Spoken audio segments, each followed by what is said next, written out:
Et États-Unis et les Philippines ont-ils une longueur d'avance sur la Chine dans le Pacifique Sud? Un accord qui change la donne a mis le président Xi Jinping dans tous ses États. Les enjeux sont considérables et les implications pour la sécurité mondiale sont énormes. S'agit-il de l'échec et mat que le monde attendait? Les Philippines revêtent une importance stratégique considérable dans le Pacifique Sud en raison de leur situation géographique unique.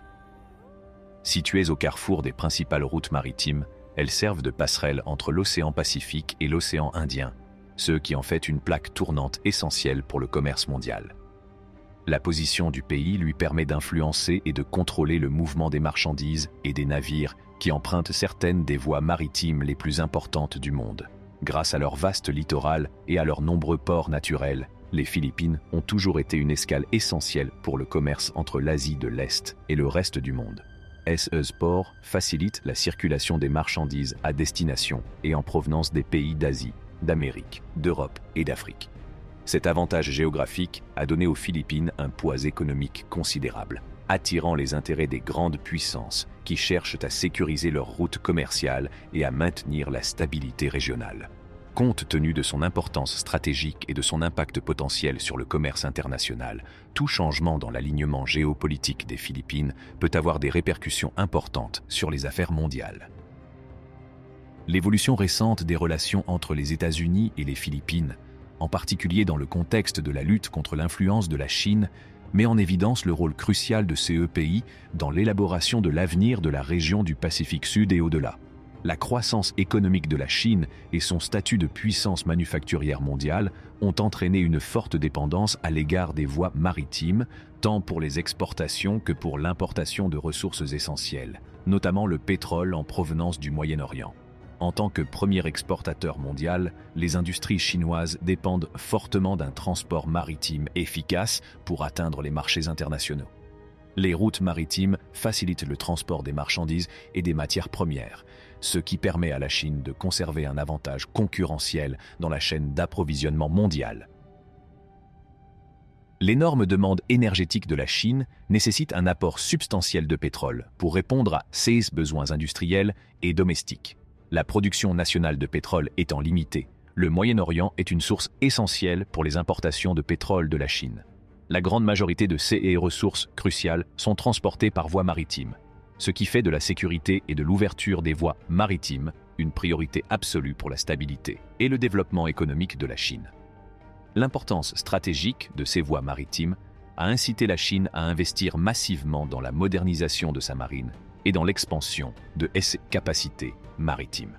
À mesure que l'influence économique de la Chine s'accroît, la sécurité et la stabilité de ses voies maritimes sont devenues un aspect fondamental de sa stratégie nationale. Toute perturbation de ces voies maritimes essentielles pourrait avoir de profondes répercussions, non seulement sur l'économie chinoise, mais aussi sur le commerce mondial et la dynamique énergétique. Les capacités navales des États-Unis et de la Chine ont fait l'objet d'un examen minutieux, les deux pays affirmant leur domination dans la région Indo-Pacifique. Les États-Unis, avec leur suprématie navale de longue date, conservent un avantage significatif sur la Chine dans divers aspects de la puissance navale, en particulier dans le domaine des missiles de force de combat. La marine américaine dispose d'un formidable arsenal de missiles de combat, comprenant des capacités anti-navires, d'attaque de surface et de défense aérienne. Grâce aux systèmes de missiles avancés déployés sur leurs navires de guerre, leurs sous-marins et leurs aéronefs, les États-Unis disposent d'un puissant moyen de dissuasion à l'égard de leurs adversaires potentiels. Cet arsenal permet à la marine américaine de projeter sa force sur de vastes distances, de répondre rapidement aux menaces et de garder le contrôle des principaux points de passage maritimes. En revanche, la Chine s'efforce de combler le fossé qui la sépare des États-Unis en déployant des efforts soutenus pour moderniser sa marine. Le développement de porte-avions est au cœur de cet effort de modernisation. La Chine a réalisé des progrès considérables dans ce domaine en construisant et en déployant ses propres porte-avions. Le type 001 Liaoning, un navire de l'ère soviétique remis à neuf, a été mis en service en 2012, tandis que le type 002 Shandong, le premier porte-avions chinois construit dans le pays, est entré en service en 2019. Actuellement, le troisième porte-avions chinois, le type 003, fait l'objet d'essais en mer et des rumeurs font état d'un projet de 4e porte-avions, le type 00 Four. La mise en service de CES porte-avions témoigne de l'ambition de la Chine d'étendre sa portée navale au-delà de SEO côtières et de renforcer ses capacités de projection de puissance. Si le programme chinois de porte-avions marque une étape importante dans la modernisation de sa marine, la Chine reste à la traîne des États-Unis en termes de technologie des porte-avions, d'expérience opérationnelle et de capacité de groupe d'attaque de porte-avions. Les États-Unis exploitent plusieurs porte-avions de classe Nimitz, chacun complété par un formidable groupe d'attaque de porte-avions composé de navires de combat de surface, de sous-marins et de navires de soutien perfectionnés. Ces groupes d'attaque de porte-avions témoignent de la capacité inégalée de la marine américaine à projeter sa puissance et à répondre aux crises dans le monde entier. Malgré les progrès de la Chine, les États-Unis continuent d'investir massivement dans la modernisation et l'innovation navale. Le développement de technologies de nouvelle génération, telles que les véhicules de surface et sous-marins sans pilote, l'intégration de l'intelligence artificielle et les systèmes de missiles hypersoniques renforcent la position de la marine américaine en tant que force maritime mondiale. Alors que les deux nations continuent de développer et d'améliorer leurs capacités navales, l'équilibre des forces dans la région Indo-Pacifique reste une préoccupation majeure pour la sécurité internationale. La concurrence entre les États-Unis et la Chine dans le domaine maritime façonnera le paysage géopolitique pour les années à venir, influençant la stabilité régionale et l'avenir de la guerre navale. L'impératif stratégique de la Chine de projeter sa puissance dans le Pacifique Sud et l'océan Indien découle de sa position de puissance économique mondiale et de sa dépendance à l'égard du commerce maritime. En tant que premier exportateur mondial et grand consommateur de ressources naturelles, la prospérité économique de la Chine dépend de l'existence de voies maritimes sûres et ouvertes pour la circulation des biens et des ressources. Le contrôle de ces eaux vitales permet à la Chine de préserver ses routes commerciales, de protéger ses intérêts économiques et d'affirmer son influence dans la région Indo-Pacifique. Le Pacifique Sud et l'océan Indien sont des régions maritimes clés en raison de l'importance des flux commerciaux et de la proximité des principales routes maritimes. En projetant sa puissance dans ces régions, la Chine cherche à étendre son influence au-delà de ses eaux côtières et à protéger ses intérêts maritimes plus loin. L'établissement d'une présence navale dans ces régions permet à la Chine de s'assurer un accès aux ressources, de soutenir ses projets économiques mondiaux et d'étendre son influence géopolitique. Toutefois, la navigation maritime de la Chine est vulnérable aux points d'étranglement critiques, tels que le détroit de Malacca et le golfe d'Oman. Le détroit de Malacca, un passage étroit entre la péninsule malaise et l'île indonésienne de Sumatra, est l'une des voies maritimes les plus fréquentées et les plus vitales du monde. Toute perturbation ou blocage de ce point d'étranglement stratégique pourrait avoir de graves répercussions sur le commerce maritime de la Chine et entraver l'acheminement de biens essentiels et de matières premières. Pour atténuer ces vulnérabilités, la Chine a investi massivement dans la modernisation de sa marine et dans le développement des capacités nécessaires à la sauvegarde de ses intérêts maritimes. Le renforcement de sa présence navale dans le Pacifique Sud et l'océan Indien permet à la Chine de mieux protéger ses routes commerciales et ses voies de navigation, garantissant ainsi un flux régulier de ressources et de marchandises pour soutenir sa croissance économique et maintenir son influence politique. L'accord entre les États-Unis et les Philippines revêt une importance considérable pour contrer l'influence croissante de la Chine dans la région et renforcer la présence américaine dans l'Indo-Pacifique.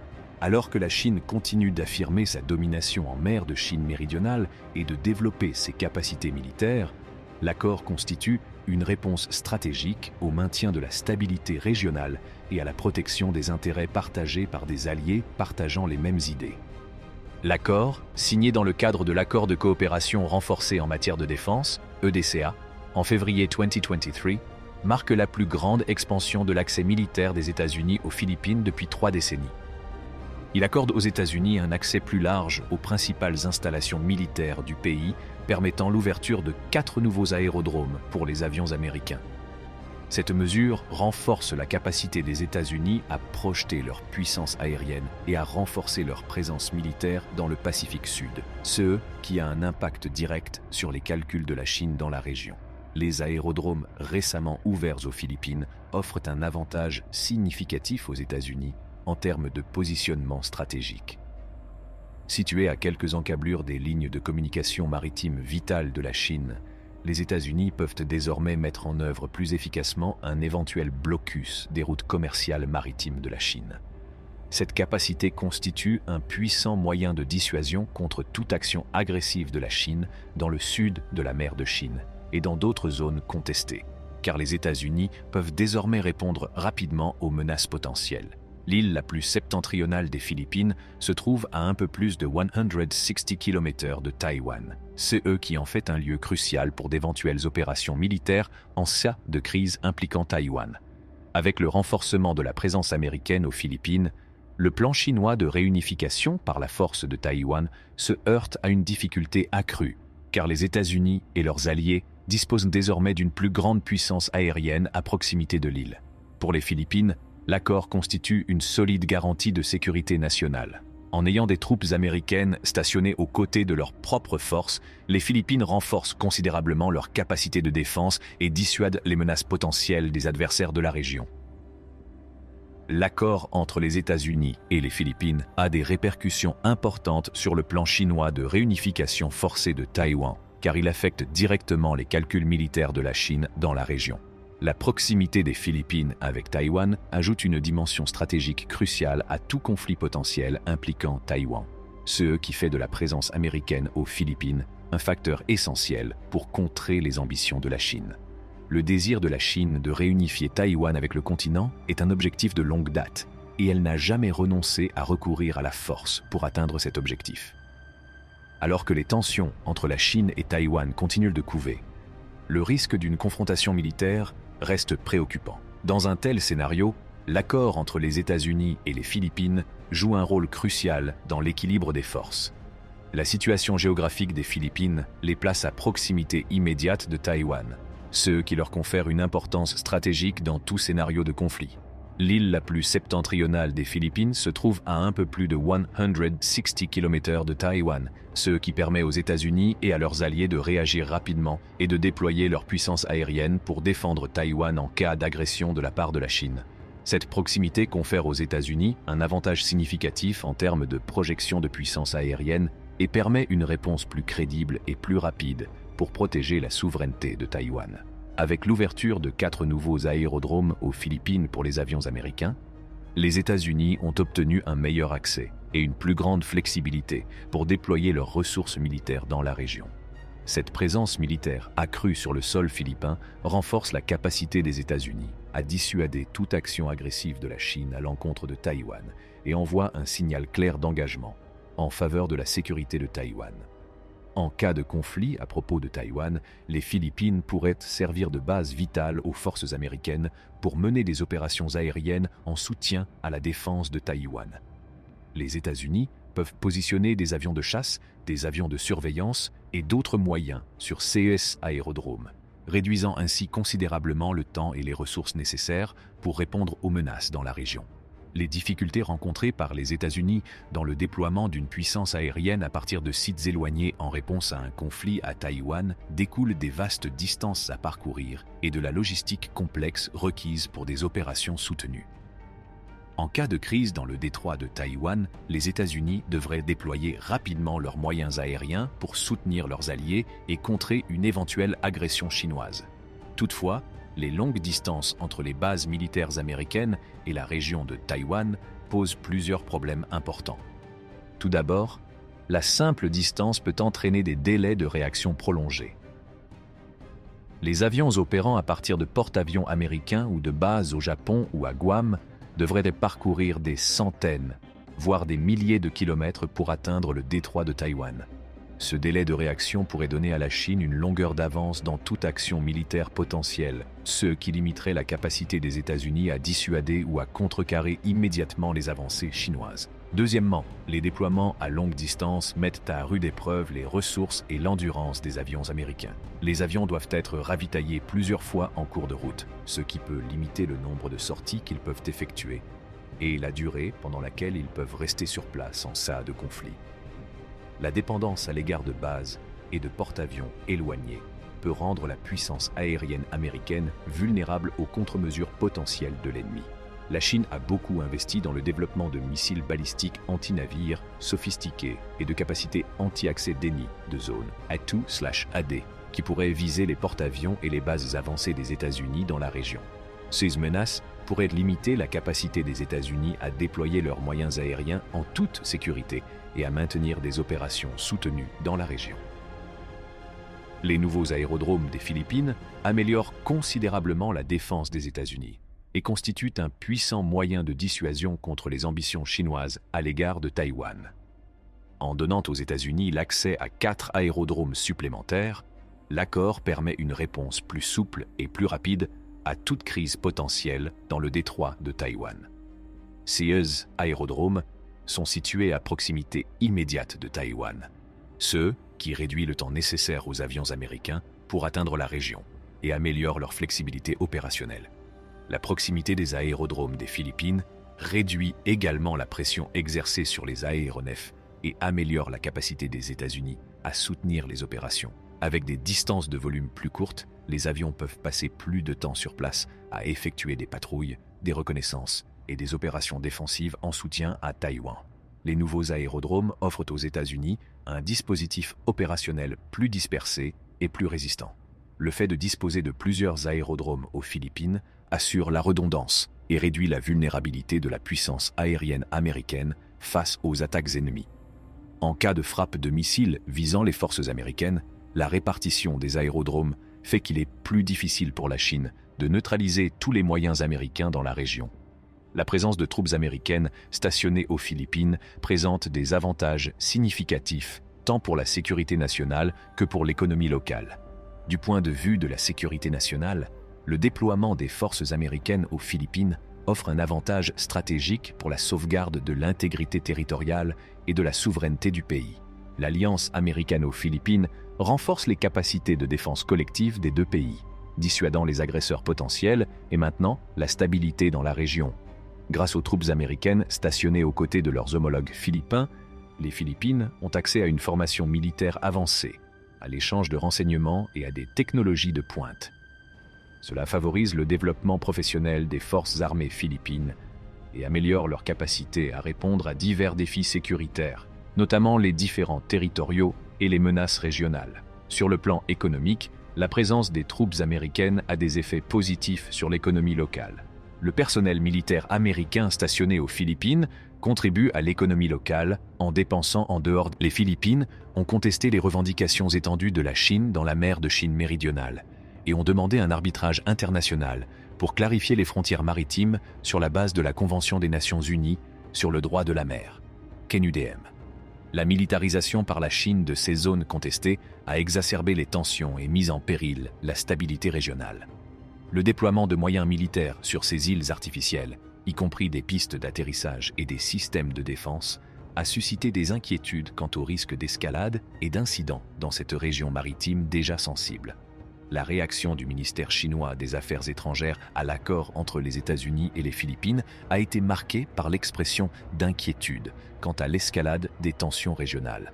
Après l'annonce de l'accord, le porte-parole du ministère chinois des Affaires étrangères a émis des objections, déclarant que l'accord compliquerait encore la situation dans la région et mettrait en péril la paix et la stabilité.